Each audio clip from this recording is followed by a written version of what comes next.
Hey Daniel, viens, je te... Vas-y, sors de là. Non, mais laisse-moi te montrer une technique de MMA. Moi, je suis un spécialiste, la vie de ma mère. Laisse-moi... Mais je te montre une technique de... Sors de là, toi. Mais laisse-moi faire un... Tu connais rien en MMA, de toute façon, toi. Qu'est-ce que tu connais quelque chose en MMA?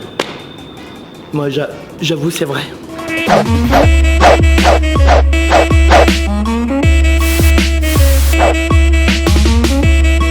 Bonjour à tous et bonjour à toutes. Aujourd'hui, je suis très heureux de vous représenter une personne que vous avez adorée. Vous m'avez envoyé plein de messages pour me dire que c'était génial. Aujourd'hui, on va parler d'une personne que j'adore. C'est un soleil, il est très solaire.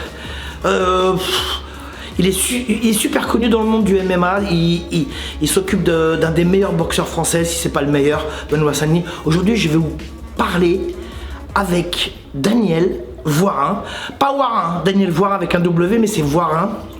On va parler de MMA. Déjà, il va nous expliquer l'histoire du MMA et surtout la différence entre ceux qui travaillent au sol et ceux qui travaillent debout. Pourquoi il y en a qui travaillent au sol, pourquoi il y en a qui travaillent debout. Oh là là, c'est plein de questions là. On va se calmer les étounes. Hein. Petite dédicace quand même, spéciale dédicace pour Rob Kaman qui nous a quitté, hélas, qui nous a quitté il y a quelques jours. Et je voulais faire cette petite dédicace. Donc cette vidéo, ce sera une dédicace spéciale pour Rob Kaman qui est parti briller ailleurs, qui est parti rejoindre Ramon Decker. C'est ensemble, je pense que là où ils sont en train de faire la même chose que ce qu'ils ont fait ici. On va voir ça tout de suite. Daniel Voirin. Bon déjà merci, merci d'être venu. Tu sais que la dernière fois quand tu es venu, les gens ils ont adoré. On a fait plus de presque 100 000 vues. T'as vu, je pense que tu as lu les messages. Ouais, vraiment c'était génial. Ça fait plaisir, merci d'ailleurs. Eh ben, c'est pour ça que je te rappelle. Mais là aujourd'hui, si je t'ai demandé de venir, c'est pour une raison très particulière, c'est que comme toi, tu es un ancien du Muay Thai et aujourd'hui, tu es quand même une référence dans le milieu du MMA français et international. Daniel, tu peux m'expliquer des petits trucs sur le MMA, par exemple? Qu'est-ce que ça veut dire MMA? Alors MMA c'est un mix d'arts martiaux, c'est ça. En anglais, mix martial arts. D'accord. Mais avant ça s'appelait pas MMA. Non. Ça s'appelait Vale Tudo. Parce que le MMA en fait ça vient du Brésil.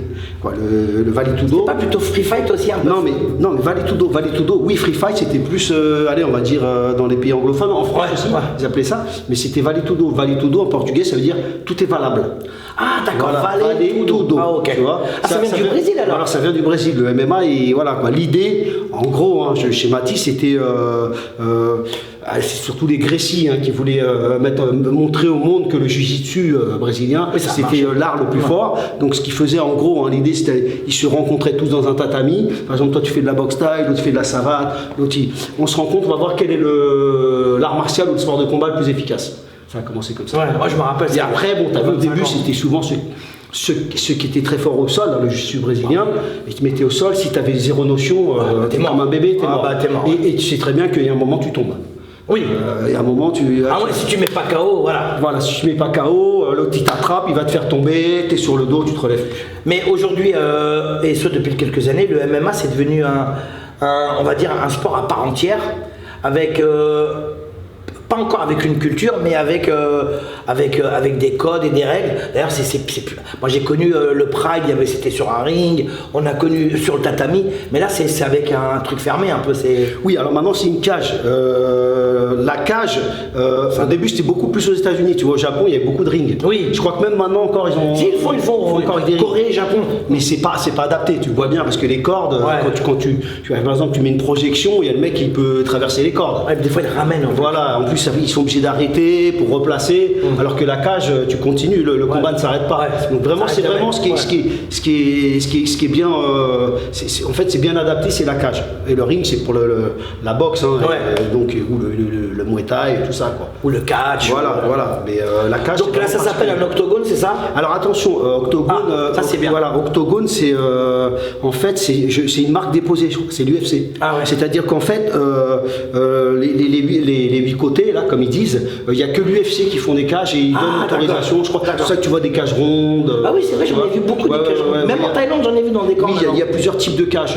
Il faut savoir aussi qu'il y a plusieurs types de cages à l'UFC, par exemple. Ah ouais, je savais même pas. L'UFC Fight Pass, qui est souvent à Las Vegas, c'est un petit UFC, pas l'UFC Fight Pass, l'UFC Vegas, où ils font l'Apex, ça s'appelle, c'est à Las Vegas, où tu sais, ils font des combats, même c'est un peu à huis clos. tu sais, il n'y a pas trop de public. Ah ouais, Ils avaient fait ça pendant le Covid et après ça marchait bien. Bon, ils continuent à le faire, mais tu vois que c'est des petites cages. Il doit avoir beaucoup de sponsors et trucs comme ça.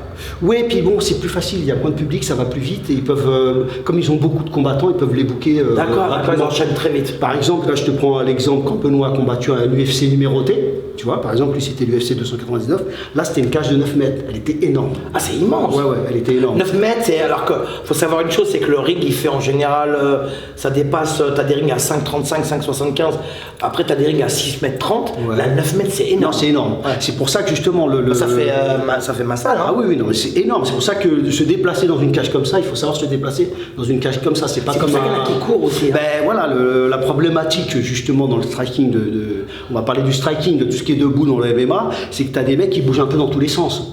Et tu as vu, tu vois bien, par exemple, nous qui venons du Muay Thai, quand tu vois un mec de Muay Thai, il prenait à l'époque un mec de savate, déjà il galérait un peu, dans le sens où le gars il bougeait beaucoup. Ouais. Tu sais, Aérien. Très mobile, tu vois. Donc je me rappelle même d'un combattant, j'avais vu Konsak à l'époque, je crois qu'il avait pris un gars qui était très aérien comme ça, il a même pété un câble, je crois, et quand il est tombé, il a mis une reprise de volée. Donc, je sais plus si c'est Konsak ou un autre taille, parce que tu as du mal à le cadrer. Ouais, c'est dur, ouais. Alors imagine dans la cage, Ouais. la problématique que tu as déjà, c'est de pouvoir essayer de trouver les bons angles pour frapper et isoler le mec, et c'est dur parce que c'est grand quoi. C'est pour ça que les grandes cages favorisent les strikers. Ouais, ah c'est pas faux. Ouais. Et donc t'as multiples cages, multiples manières. Tu peux me donner des noms d'organisations très connues? Alors bon, l'UFC c'est la première. La base, ouais. Bon, on a le ONE FC aussi quand même qui font j'adore. MMA et qui font quand même Moi, j'adore. aussi pied-point avec petits gants ou Ouais. s'il y a des sacrés Il y a combats. Muay Thai, kickboxing et sol. Voilà, c'est vraiment une Ouais. voilà, En fait, il y a 3 disciplines. c'est plus l'Asie du Sud-Est. Oui, Il oui. y a quoi? Il y a maintenant, oui, il y avait le Bellator qui était en dessous. Moi j'aimais bien le Bellator, ouais. Très très belle organe américaine. Hein.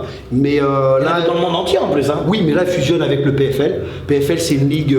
Alors. D'ailleurs, j'ai mon combattant qui combat à Chicago là, la semaine PFL, ça veut dire quoi? Qu'est-ce que ça veut dire? professionnel. Fighting, League, un truc comme ça, ouais. Professional Fighting League. Voilà, exactement. Je savais pas, mais- Oui, mais en gros, c'est ça. Ouais. Et, Et t'as d'autres organisations connues? oui, il y a le KSW là, qu'on a vu Ouais, dernièrement, qu'on a vu Saladin, avec Parnasse. qui a gagné là, par high kick. Magnifique. Ouais, c'était beau. Il y a l'Octagone en République tchèque qui est pas mal. Ah oui, l'Octagone, ouais, c'est Par exemple, l'Octagone, c'est un show où j'emmenais à l'époque un combattant qui était avec moi qui s'appelait Jory, qui combattait beaucoup là-bas. C'est tout le temps plein, je sais pas. Et pourtant, c'est que des gens de la République tchèque. C'est pour te dire. c'est confidentiel, genre. Ouais, mais toujours 20 000 personnes. Quoi? Ah ouais, c'est des shows énormes. Ah, c'est comme à Bercy en fait. Oui, voilà, c'est sans arrêt, et ils organisent tout le temps. C'est vraiment un beau show. T'as quoi le Cage d'autre? Warrior, Le qui est Cage très Warrior, connu en Cage Warrior, Angleterre, Cage Warrior, avant qu'il s'appelait le Cage Rage. Ah, je connaissais ça. Ouais, moi j'ai déjà emmené les combattants Cage Rage, maintenant c'est Cage Warrior. Cage Rage était beaucoup plus gros. Et il y a plein d'organes en fait. En Corée, ça marche bien aussi. Hein. Oui, mais la Corée, il y a beaucoup de combattants coréens. En Chine aussi, mais il y a, en fait, Ouais, il y en a et au partout. Japon, t'as le Rise. Le Rise, ouais, c'est vrai que le Japon. Le Japon avant le Pride, hein. Ouais. Ah, le Pride, C'était les numéros 1 en fait. Ah ouais, c'était le top. Ouais, je me rappelle du. C'était incroyable. Moi, je c'était l'avais vu incroyable. du Pride en 96 là-bas. Oui, en plus, t'allais avec le banner, Ouais. donc tu voyais les combats en plus. Ouais, bah on allait, on était ouais, invités. non, c'était- Mais le Pride, c'était quelque chose. Hein. Mais c'était violent. Hein. Waouh. Oui, parce que tu avais avant à l'époque, tu avais le droit aux reprises de volée, Ouais, les reprises de aux pisans comme ils appellent. Ouais. Et ça, c'est vrai que c'est pour ça qu'il y a une équipe qui s'appelle la shootbox. Ils excellaient. Shooto, ouais. Voilà. Non, mais pas le Ah, Shooto, shootboxing, c'est c'est autre chose. Ah. Tu avais une équipe brésilienne qui s'appelait shootbox. Ils excellaient, eux. T'as pas travaillé avec eux, toi? Non, j'ai eu des gars avec qui, non, pas avec eux, c'était des gars du sud du Brésil, de Curitiba exactement, et eux, leur spécialité, c'était les reprises de volée, c'était fort. Parce qu'en fait, ils s'adaptent aux règles. Ouais. C'est-à-dire que tu tombais, déjà, tu avais pris une reprise de volée en pleine tête. Ah bah ouais, ça, c'est fatal. Hein. Et là, ils les ont enlevés. Ah ouais, mais t'avais le genou dans la tête. Oui, voilà, ça. Ah, c'était chaud.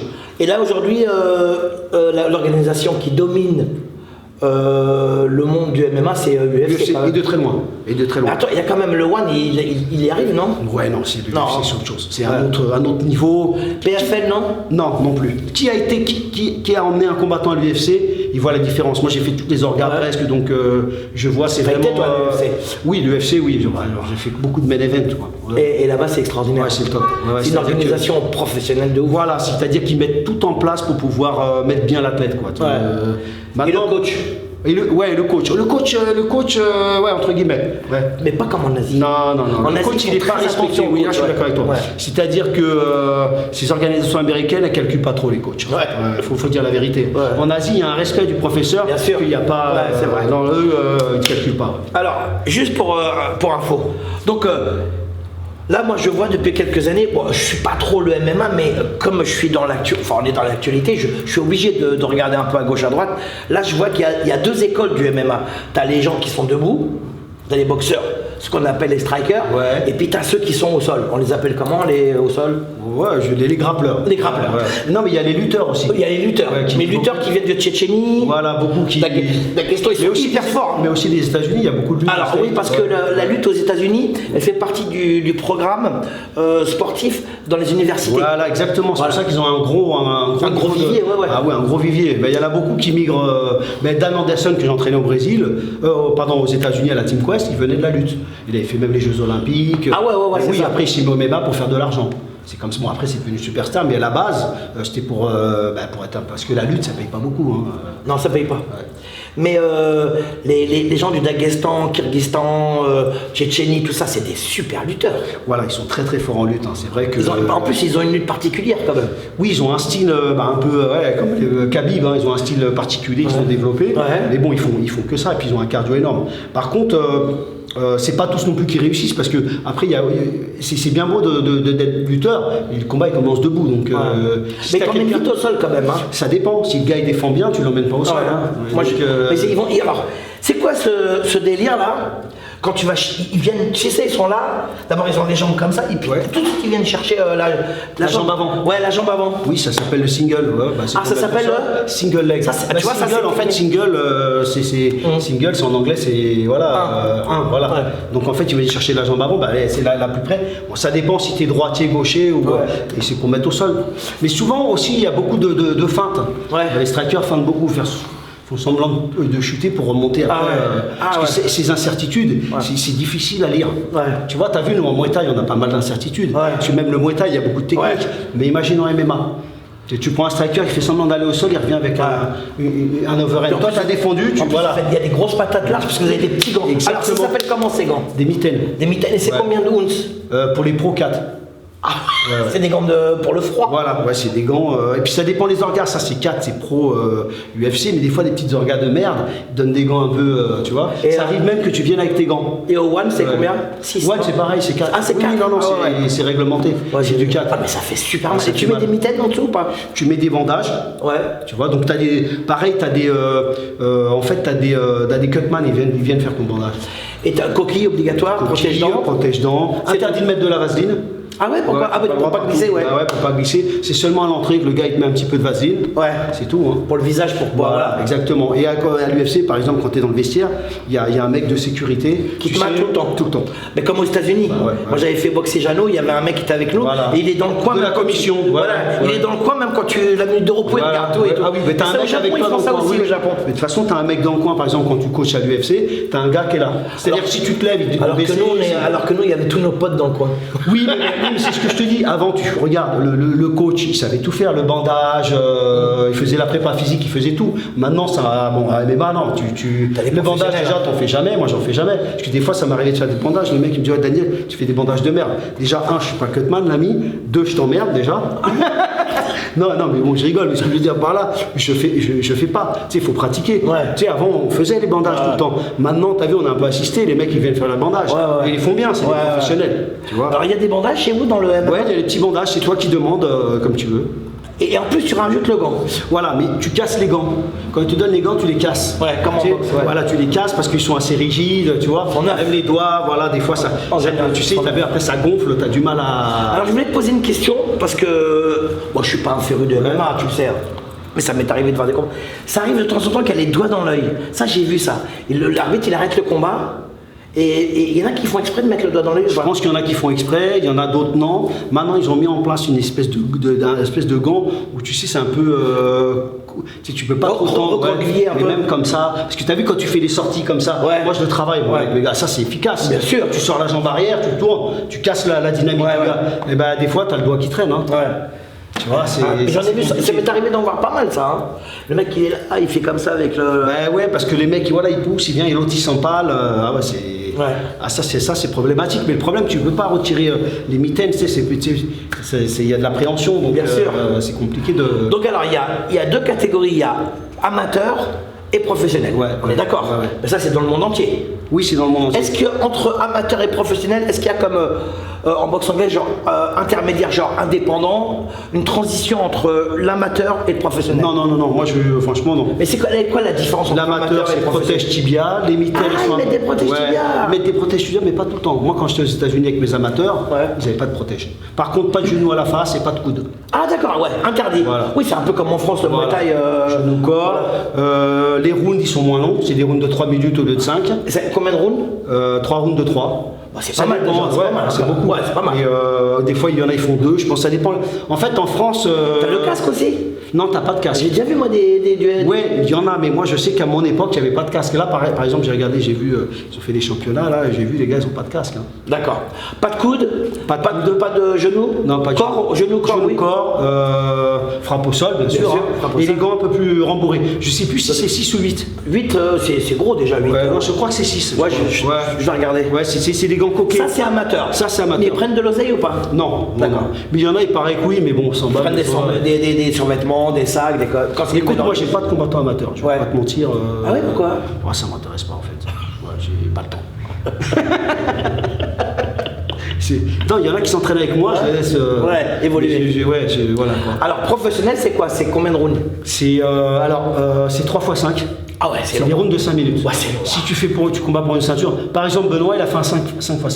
C'était pas une ceinture, mais Poirier avait exigé. Ouais, c'est dans les quand tu fais partie des 10 premiers. Donc là, c'est 25 minutes, c'est plus long. Quoi? Déjà 3 x 5, c'est énorme. Ouais. Quand tu te fais démonter, mais t'imagines? Ah, c'est dur. Ouais, c'est long. C'est pour ça qu'il faut gérer quand même. Faut apprendre à gérer. Ouais, faut apprendre à gérer. Tout à l'heure, on parlait des gens du Daghestan, Kyrgyzstan, tous ces pays à côté de l'ex-République soviétique. Ouais. Mais il y a aussi d'autres pays à côté. Par exemple, je sais que moi, en Corée, ils ont le Shillum. Shillum, c'est une lutte. Ouais. Et la Mongolie, ils ont la lutte mongole. Tu sais, ils sont super forts. Et même les meufs, parce que moi, j'ai un de mes élèves qui est parti en Mongolie. Et leur passe-temps favori là-bas, c'est ils font de la lutte entre deux. Tu sais, quand ils mangent, quand ils vont se faire. Ils font de la lutte. Puis il s'est fait démonter par une meuf. Une meuf, elle m'a pris tac, et lui, il est solide, tu vois. Elle l'a rejeté en arrière. Et tu sais, t'as même au Sénégal la lutte sénégalaise. La lutte sénégalaise. Alors non, la lutte sénégalaise, t'as le droit à la frappe. Ouais, mais pas toute. Toi, tu parles de la lutte traditionnelle africaine, où c'est une vraie. Les mecs, ils sont. Ouais, puis ils font ça sur le sable, les mecs, c'est des montagnes. Ouais. Le sable, c'est la lutte coréenne, ça s'appelle le Shillum. Mais ce qui est curieux, par exemple, c'est que tu t'en vois pas autant migrer vers le MMA. Parce que je pense si, t'en as un là. Oui, t'en as un, mais par comment rapport. Comment il s'appelle, Rugrug, un truc comme ça. Ouais, c'est ça. Bombardier. Oui, il est fort, lui, il est solide. Hein. Oui, mais je veux dire par là, je pense que ces gars, ils sont bien rémunérés aussi. Parce que bon, tout, c'est la thune. Alors, je sais que moi, au Sénégal, c'est des stars. Il y a un mec qui s'appelle Tyson d'ailleurs. Et il y a Fabrice Alou, je te rappelle de Fafa? Oui, je sais. Ils s'en est occupé. Et moi, il m'a dit que là-bas, les mecs, c'est des vrais. Quand ils boxent, quand ils font des combats, ils remplissent les stades de 45 000 spectateurs, tu vois. C'est peut-être pour ça qu'ils migrent pas vers le MMA. Mais ça va, je pense que ça va arriver. Parce que c'est vrai que là-bas, il y a un vivier. Par contre, et puis en plus, c'est des mecs costauds. Parce qu'en fait, qu'est-ce qui te rapporte? Qu'est-ce qui est le plus intéressant en fait en MMA? C'est les catégories les plus hautes. Hein. Ouais. On va pas se mentir, les catégories féminines. On a une française? Oui, je sais, mais il n'y a pas grand monde qui regarde. Ça, c'est franchement, respect à la française quand même. Non, elle est très forte. Elle est forte. Mais ce que je veux dire par là, il n'y a pas une hype comme les gars. Ouais. Tu vois ce que je veux dire? Parce que les gens, ils aiment bien voir du comme la boxe anglaise. Ben, c'est pareil, tu vois. Il y en a, ils vont dire, ouais, c'est pas juste, mais c'est la vie, c'est comme ça. C'est comme le foot féminin. Et pourtant, ils jouent super bien, mais les gens, ils sont plus. Les gens? Parce que c'est plutôt les hommes qui regardent ça, en général. Oui. C'est vrai que le public. Oui, c'est vrai, c'est un public masculin plus.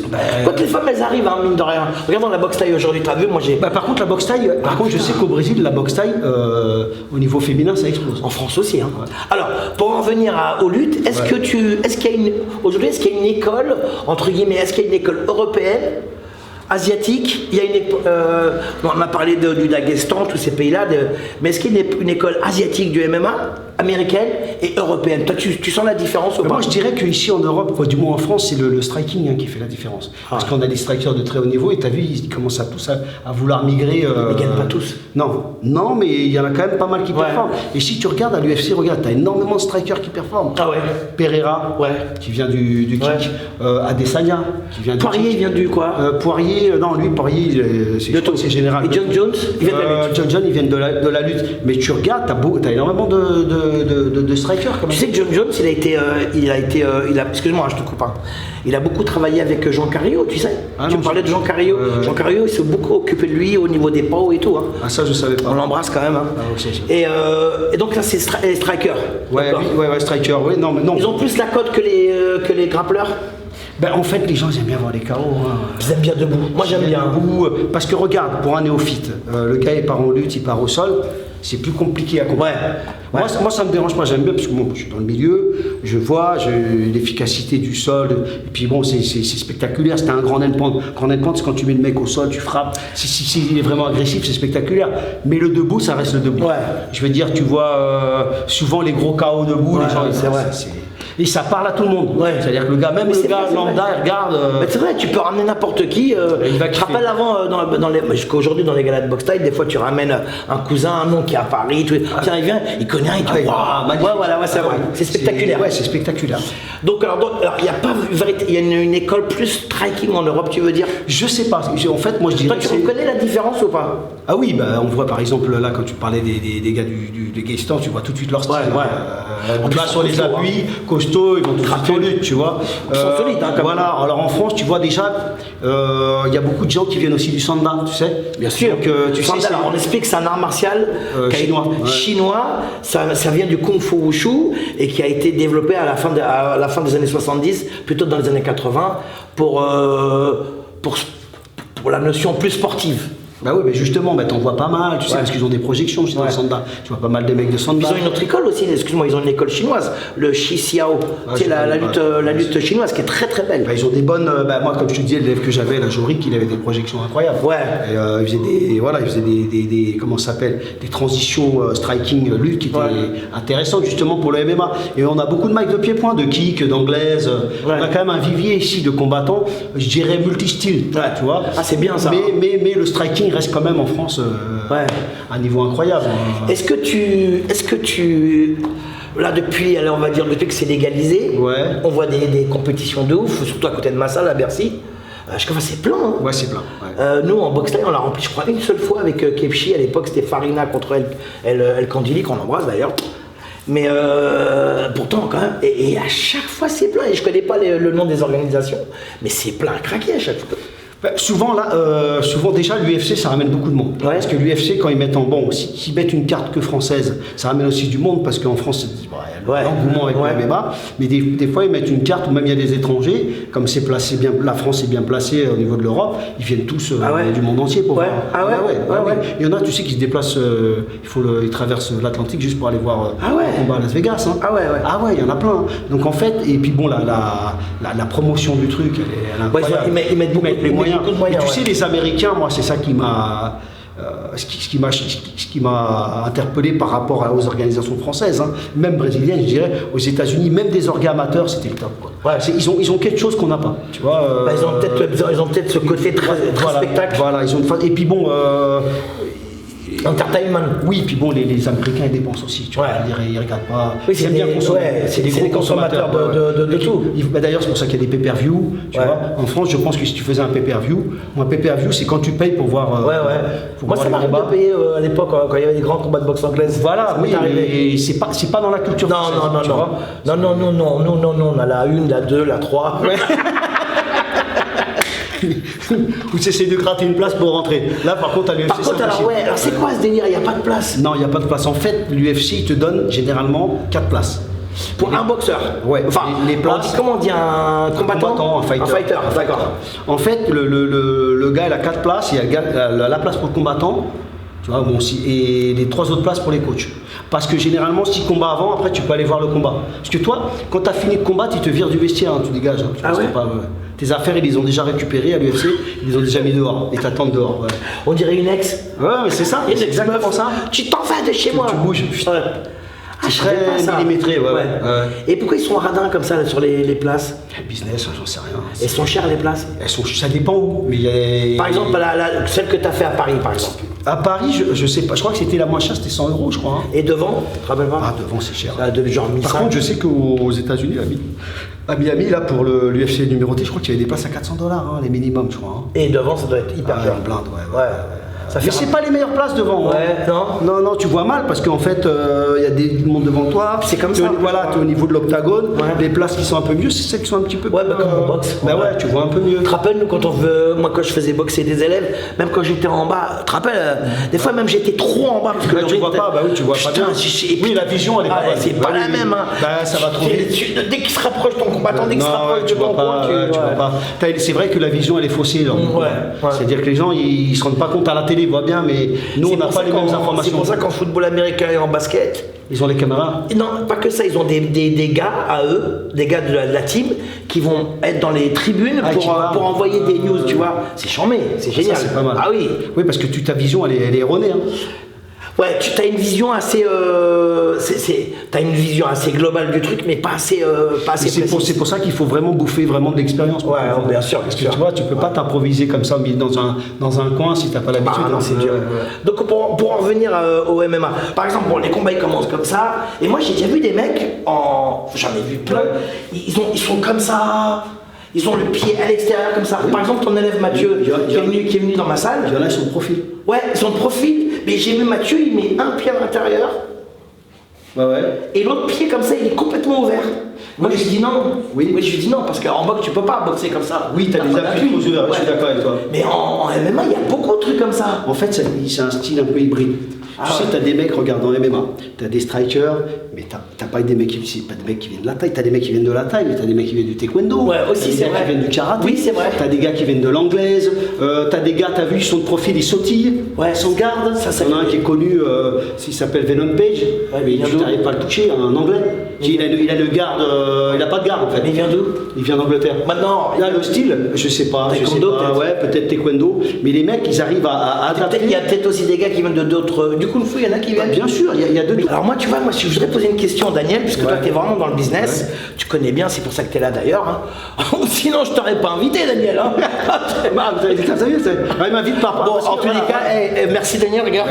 Avec sa marque, Daniel Voirin, il m'a offert ça. Il m'a offert. Et j'étais obligé de payer en pépère. Non, je déconne. Merci Daniel, vraiment ça fait plaisir. Ça me fait plaisir. Daniel, un truc très important, j'en parlais avec Greg MMA et j'en parlais avec Cyril Diabaté et avec Fred d'ailleurs. Le MMA c'est en plein essor, ça la cote dans le monde entier, on est d'accord. On aime, on n'aime pas, c'est pas important. Ouais. Ce qui est important c'est que ça la cote et que ce sont des vrais athlètes. Moi je vois ceux qui viennent faire la transition chez eux, c'est les mecs du ki, la boxe thaï, la boxe anglaise, taekwondo, ceux qui ont l'habitude du combat. Ouais. Ça peut être aussi les judokas, les lutteurs, les mecs du jiu-jitsu. Les mecs du jiu-jitsu, enfin tu vois un peu. Ouais. Ceux qui ont l'habitude d'avoir de l'opposition. Dès que tu as de l'opposition, tu sais. Mais tu as plein de disciplines qui ont l'habitude de faire des techniques partout et tout, qui font jamais de combat et qui prétendent qu'ils sont super forts, mais qui viennent jamais essayer, s'essayer chez vous, quoi, en MMA. En fait, c'est réservé à l'élite. Hein. Je veux dire, la vérité, c'est le combat. Ouais. Je veux dire, moi, je le dis toujours ça. Même déjà, tu n'as même pas besoin d'aller au combat. Même déjà une mise de gants appuyée. Tu vois, et c'est pas tout le monde qui met. Explique ce que c'est une mise de gants appuyée pour les gens qui connaissent pas. Préparation de combat, nous on en fait un peu de moins en moins pour pas blesser, mais préparation de combat, tu mets les gants, tu mets du gros gants, tu pétales un peu, 16, voilà.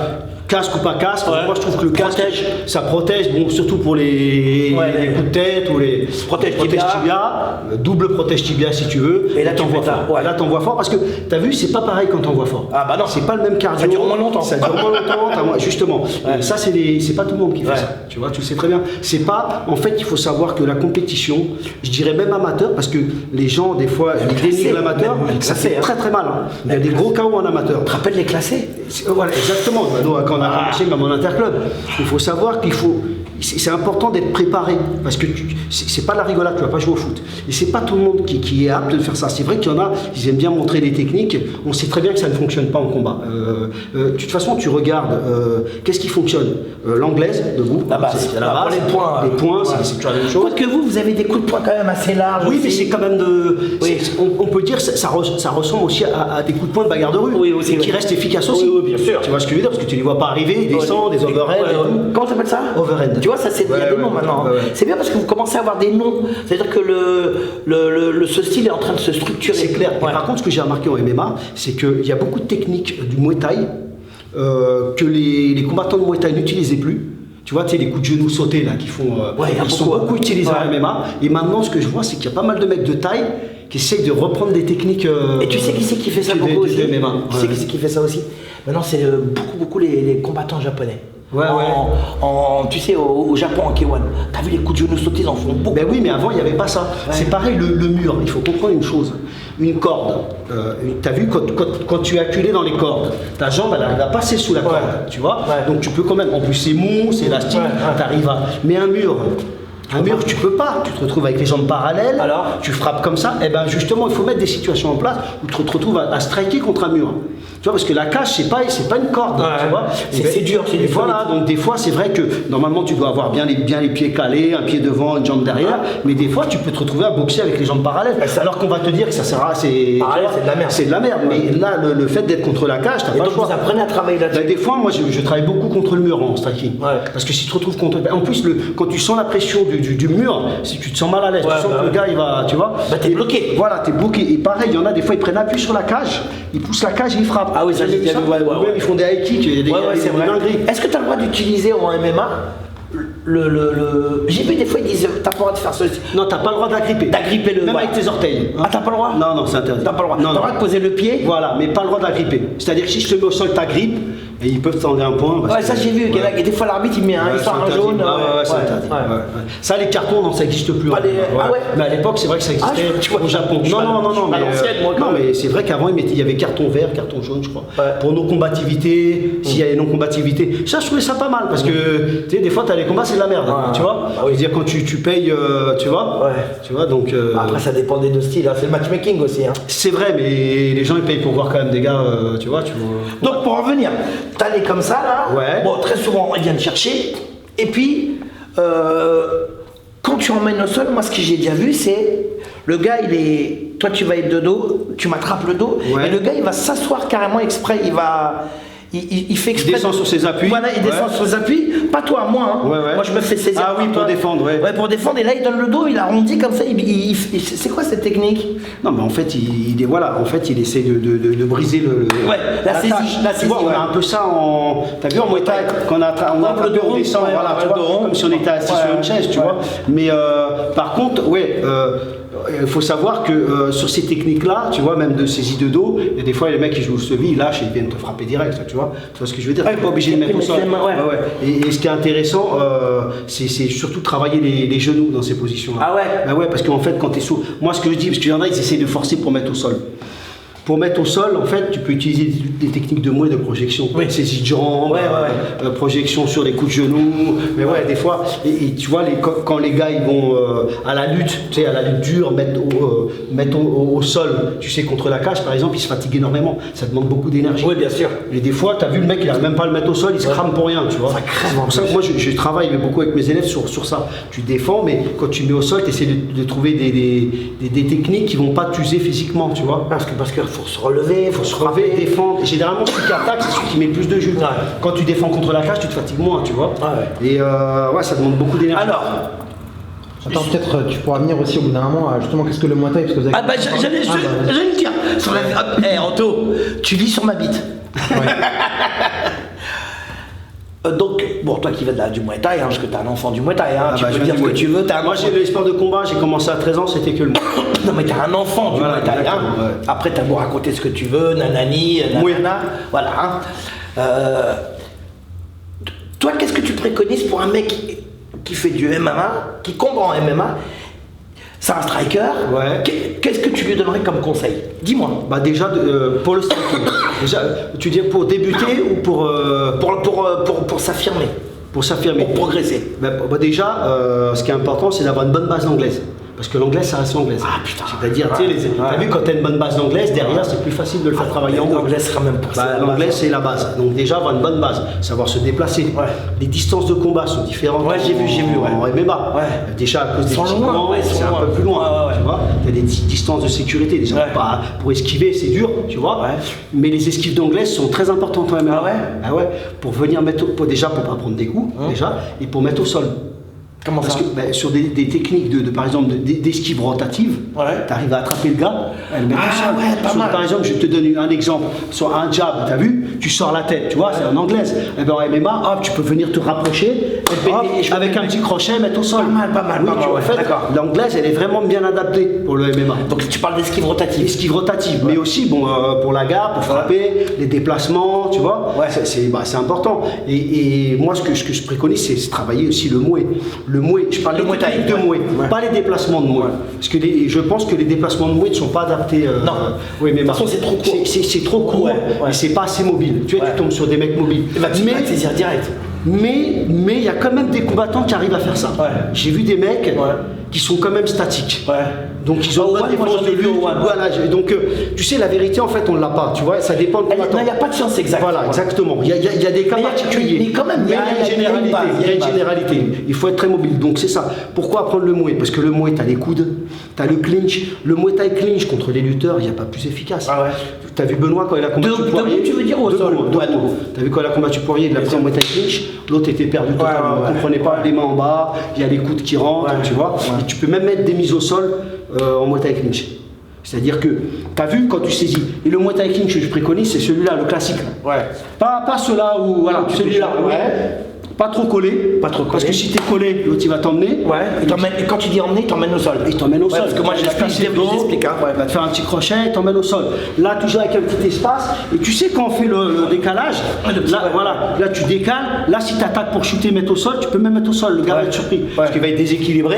Il va pas pouvoir défendre l'attaque. Tu vois. Tu peux rentrer les coudes. Tu peux rentrer les coudes. Parce que généralement, en MMA, quand ils se font saisir, ils font mettent- souvent ça. Ouais. Ils pensent pas à ça, tu vois. Ouais. T'as jamais vu? Si, Ils j'ai vont pas, déjà vu, ouais, ouais. ils vont pas essayer de bloquer les bras. Puis il bloque les. Ils bloquent les genoux. Ouais. Donc tu peux feinter, Ça rentrer fait les rappeler à coudes. l'époque quand il y avait les gens qui venaient au Muay Thai et qui connaissaient pas Là, la. ils défendaient, les ouais, mecs ils qui- se faisaient éclater. bah oui. Mais ils n'ont pas encore. Et rappelle-toi, d'Anderson Silva, il avait fait un carnage avec les genoux. Ah oui. Bah, lui, il détruisait tout le monde. Et les lutteurs, ils détestent aussi. Tu sais, quand tu kicks dans les bras. Ouais. Mais comme avait fait un peu Benoît, tu sais, Ouais. bon, Ah, c'est un putain. mec d'anglaise, hein, mais Ouais. même les mecs d'anglaise, ils aiment pas ça. Mais tu sais, les lutteurs aussi, ils n'arrivent pas à gérer ça. Si tu kicks au niveau du corps, il va t'amener au sol. Ouais. Tu vois, parce que tu vas déséquilibrer, tu vas tomber. Toi, tu dis que quand il vient taper dans le Poignet là, ah, j'adore. Ça, c'est tu sais, chiant, mais. Montaga, tu sais, il vient taper là. tu sais, ouais, mais toi, tu vas savoir, mais eux, Ouais. ils ne savent pas dealer avec ça. Ça fait mal, ça. Ils vont faire ça, tu sais, Ouais. mais, et ça les perturbe. Mais il faut aussi, quelqu'un qui sache kicker déjà, qui kick beaucoup. Parce que tu as vu, si tu n'as pas l'habitude de kicker, tu vas cramer rapidement. Ouais. Tu sais, tu fais un kick haut, deux kicks. Ouais, ouais. Tu vois, il faut avoir déjà en plus une souplesse, C'est il faut vrai, savoir se déplacer. c'est un vrai Ah, sport complet. Ah non, c'est C'est des vrais athlètes, les mecs. ah, hein. c'est complexe. Ouais. Et c'est pas tout le monde qui sait lever la jambe comme ça. Ouais. Et les techniques, j'aime bien beaucoup au MMA, c'est les techniques de projection. Ouais. Tu vois, c'est-à-dire les saisies, on voit la fameuse les saisies de la jambe, Ouais, là, tu vois, ouais, bon, ouais. ça se faisait pas en Muay Thai. Moi, on m'avait dit qu'il fallait ça, on le faisait pas. De quoi donc? Quand tu prends le kick, Ouais. tu saisis. Ouais. T'as vu, on Ouais. nous a toujours dit, Ouais. non, il faut bloquer. Ouais. Sauf qu'en MMA, cette technique, elle est intéressante, pour frapper derrière. Tu chopes et tu emmènes. Hein. Tu frappes. Il y a des disciplines qui font ça aussi. Je sais plus c'est quelle discipline, mais le sondage, je crois, il fait ça quand tu mets en Ouais, bas. peut-être. Je sais, Il me j'ai semble, il y a pas- des disciplines. Il y a un art martial encore qui s'appelle le Tekken, c'est coréen. Ouais, ils font ça. Ouais, tu vois, ils sont là et tout. Et dès que tu as le droit de mettre des low kicks de ouf, hein. Mais là, le mec, il va venir te saisir et puis il va te jeter. Si tu tombes au sol, t'as perdu. Ah, ok, d'accord. Donc tu vois, ils attendent ce truc-là. Donc c'est pour ça qu'il faut aller vite. Mais c'est pas mal ce que tu dis. Toi, tu préconises quoi pour un athlète de MMA, un pratiquant de MMA? De faire combien? Genre 50% sol, 50% debout? Il faut tout faire. Non mais t'as un programme de spécifique. Non, moi je travaille tout. C'est-à-dire je mixte. Parce qu'en fait, regarde, il n'y a pas que le côté technique, il y a le côté cardio. Ouais, le cardio, bien sûr. C'est-à-dire que tu as vu, tu te fais cramer les bras contre la cage. Après, il faut pouvoir monter la Taper garde le et bras. taper. Ouais, D'accord. asphyxier. Donc c'est pareil, tu es au sol, il faut se relever. Ouais. Tu es debout, il faut aller au sol. Ouais. Tu sais, ça change tout. Donc pourquoi je mixte? Justement c'est pour pas que les le mêmes gars- fatigues, en fait. Voilà, pour que le gars il s'habitue à ce cardio Ouais. qui est spécifique. Tu vois. C'est-à-dire que Tu fais du crossfit, genre? non, je fais des cours. Non, je fais des cours de. Je fais deux fois par semaine, je fais des cours de MMA où c'est que des thèmes. Ouais. Tu vois, contre la cage, sol, debout. Hop, tu vois, tu changes tout le temps de niveau. Parce qu'en fait, le mec s'habitue à son cardio, il est obligé. Parce que tu imagines, tu prends un gars, il a forcé contre la cage, il repart. Il sait même plus mettre un gauche-droite. Il a pas Ouais. bougé, il est tétanisé. Ouais, tétanisé, Donc, tu es exactement. obligé de tout mixer parce que le côté cardio, il est important. Ah, bien sûr. Le cardio. Puis en plus, c'est des 3x5. Et les finales pour la ceinture, c'est 5x5. 5x5, ouais. Ouais, non. Putain, 5x5, mais c'est énorme. Ouais, c'est très long. énorme. C'est violent quand même. Hein. Ouais, c'est. Et voilà, donc c'est pour ça qu'il faut, il faut être aussi un peu stratégique. La problématique qu'on a, c'est que maintenant on voit souvent, tu as des combattants qui n'ont pas beaucoup de combats quand même et qui sont déjà projetés à très très haut niveau. Benoît par exemple, Benoît, il est monté très très Il a vite. quoi, une dizaine de combats? Il a là 14. Ah, 14, pas mal. Oui, mais c'est pas énorme en vérité. tu vois, par exemple, Rappelle-nous, moi j'ai une 14. vingtaine de combats, voilà quoi, c'est que dalle en Oui, enfin, t'as rencontré des mecs forts aussi. Oui, je veux dire, mais je veux Moi, j'ai dire, une vingtaine de combats, j'ai pas rencontré des mecs. t'as rencontré des mecs durs quand même. T'as rencontré Calais, t'as rencontré Bouilla, tout ça. Aujourd'hui, Charlet aussi, Jérémy Charlet et tout. le taille blanc. Ah oui, il était dur. Taille blanc. Et ce que je veux dire par là, c'est que ils sont propulsés à un niveau très haut. Très vite. Et très vite. Donc ils n'ont pas la même expérience des fois que le mec qui est en face. Ça va trop vite. Ça va vite. Tu vois, c'est un peu, c'est ça le MMA. Et donc c'est vrai que des fois, tu peux faire des erreurs techniques. C'est le manque d'expérience. Ouais, L'expérience, c'est l'expérience. Tu ne peux pas passer cette étape de l'expérience. Tu sais très bien. C'est vrai. Et donc, il y a des paliers à respecter. il y a des paliers à respecter et ces paliers, des fois, il faut rester un peu pour les solidifier. Ouais, bien sûr. Correctement, parce que sinon, Je suis d'accord. Et par rapport à ça, quand tu entraînes un gars, c'est pareil. Tu sais, Benoît, par exemple, avant que je lui donne beaucoup de techniques de moi, ça a mis du Benoît temps. Sané. Voilà, ça a mis du temps. Pourquoi? Parce qu'en fait, déjà, faut qu'il Comprenne l'info. L'info déjà de la cage, du sol. Il y a beaucoup de techniques. Ouais. Tu peux pas envoyer plein d'infos comme ça, le gars, il pète un câble. Bah ouais. Il y a trop de techniques, donc tu vas par palier. Ouais. Donc c'est comme ça que je fonctionne, quoi. Donc toi, est-ce que tu es heureux dans le MMA? Ouais, moi je kiffe. Hein. J'ai appris à aimer le MMA au début quand je suis allé au Brésil. J'ai commencé à travailler avec des combattants. Moi c'était vraiment Muay Thai pur. Ouais. Tu sais. Ah, de toute façon, t'es Muay Thai. Là, ouais, moi je viens du Muay Thai. Je kiffe le Muay Thai. Bien sûr. L'anglaise aussi? Oui, j'aime bien l'anglaise, mais je trouve que quand ça dure trop longtemps, des fois c'est un peu relou. Tu vois, c'est un peu long. Comment ça? Les rounds, des 12 rounds, des fois ça me lasse. Et moi je suis le MMA, c'est 3 Ça rounds. va vite, tu vois, c'est pour ça que j'aime bien le format One FC aussi. Ouais. Tu vois, ça va assez. J'adore 3x3. Et par contre, c'est beau. Techniquement, j'adore. ils sont Franchement, vraiment. moi, le one, on en a parlé déjà. Le one, Puis le niveau, il est vraiment, tu vois, le niveau technique, ils sont c'est incroyable. Ils sont très très forts. Mais ça cogne, hein, putain. Par contre, ça cogne, ils encaissent. Ils sont aussi. Oui, mais tu vois qu'il y a des grosses expériences. Et des mecs qui ont des 80 combats, des mecs qui ont 200 Oui, bien combats. sûr. Quand tu prends Rotang, bien sûr. Voilà, c'est ce que je te dis. Ils ont une base très solide. Tu vois. Après, même les Européens, ils ont quand même pas mal de combats. Super fort. Ouais. Et si tu veux, moi, le Muay, ça reste le Muay. Ouais. Mais je suis tombé amoureux du MMA à force d'entraîner des gens de MMA, tu sais. Tu vois, Donc alors, juste pour finir, toi tu dis, un mec qui démarre dans le MMA, qu'est-ce que tu lui conseillerais quoi tu veux dire en striking, hein. Non, il arrive, voilà, bonjour Daniel Voirin, c'est toi? Ouais.